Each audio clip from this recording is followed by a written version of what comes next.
how easily the simplest truths are to forget. When riding the Alger Hiss perjury case to political prominence, Richard Nixon observed the cover-up is worse than the crime. 22 years later, during Watergate, the thought apparently never crossed his mind.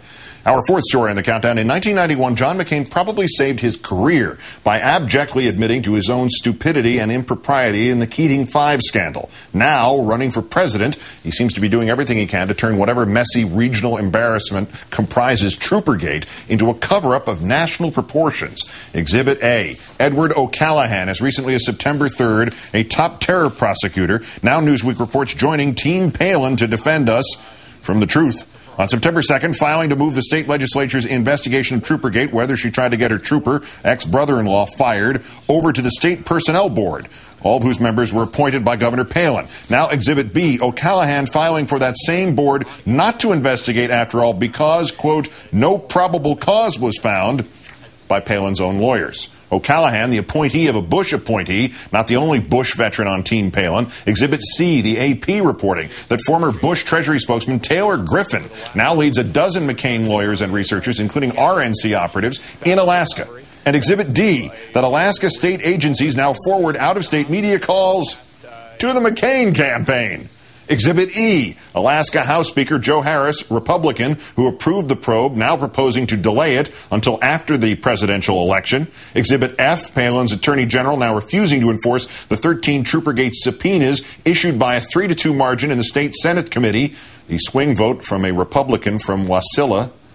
Exhibit G, 5 Alaska Republicans now suing to block the investigation and to prove the unanimous, mostly Republican committee's investigation is too partisan, getting free legal aid from a nonprofit law firm tied to James Dobson's right-wing Focus on the Family group. And Exhibit H, Sarah Palin herself, who first said she fired her top lawman, Walt Monaghan, not for refusing to can her ex-brother-in-law, but for not filling vacant positions. Then she claimed he quit. Now her people say the last straw was that Monaghan was insubordinate because he tried to get federal funds for fighting sexual assault cases in the #1 state for rape in the country, Sarah Palin's Alaska. Let's bring in the longtime scholar of Bush-Rovian politics, Huffington Post contributor James Moore, also, of course, co-author of Bush's Brain. Jim, thanks for your time tonight. Hi, Keith. Simply put, why are they doing all this? Well, I think that this is probably the most illustrative example of how she would govern. I think once all the information is out there, we probably discover that she was petty and vengeful, and she demanded loyalty in much the same way the Bush team does, and that will simply go to Washington. But what I would like to suggest is to the media and to Democrats that this is very much Sarah Palin's National Guard moment. If you'll recall, the National Guard information was very suppressed, and if the country had known about George W. Bush and his behavior on that particular issue before we all went to the polls in 2000, he might not have even won that close election, which he clearly didn't win. But this is an important moment, not just in Alaska's history, but I think in our country's. Troopergate, though, on the face of it, there does seem to be something visceral that seems to support her position. I'm not saying legally or ethically, but there is a visceral feeling, she was pushing back against somebody who did something terrible to her own sister. Right. Why not run with that tactic and instead go through this incredible fusillade of obfuscation and every possible Bush-Cheney-like tactic in the books? Why choose the latter rather than seemingly the easier path?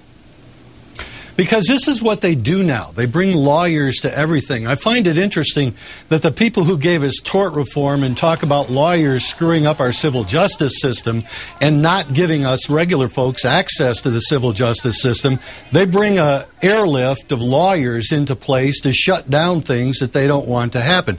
They're the first people to pull the trigger on lawyers, and that's precisely what they're doing here again, is they're trying to use the legal tactics to suppress and scare people and destroy the messenger and the information before it gets out there.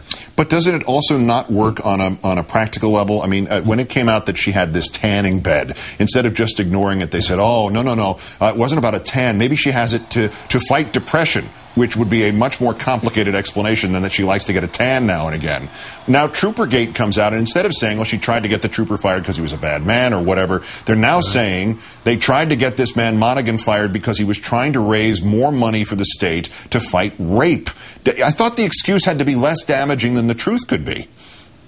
Yeah, you're exactly right. That's the way it's supposed to work. But when you have no excuse other than a really stupid one, what do you say? I mean, this is a situation where they're looking around and trying to find any kind of explanation that might be palatable, that might not look stupid, and they come up with this, and it ends up making them look even sillier. James Moore of Huffington Post, co-author of Bush's Brain. As always, Jim, great thanks for your insight tonight. You bet, Keith.